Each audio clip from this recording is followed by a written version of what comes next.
இந்த ஷார்ட் வீடியோவில் முக்கியமான டிஃப்ரென்சஸ் பார்க்க போகிறோம். நம்பர் 1, கேனாட்ங்கிற வேர்டை வந்து சேர்த்து எழுதுறதா தனித்தனியாக எழுதுறதா அப்படின்னு.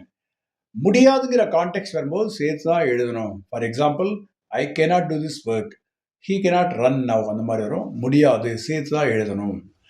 எப்போ பிரித்து எழுதலாம் அப்படின்னா வந்து, Mala can not only Singh but also dance.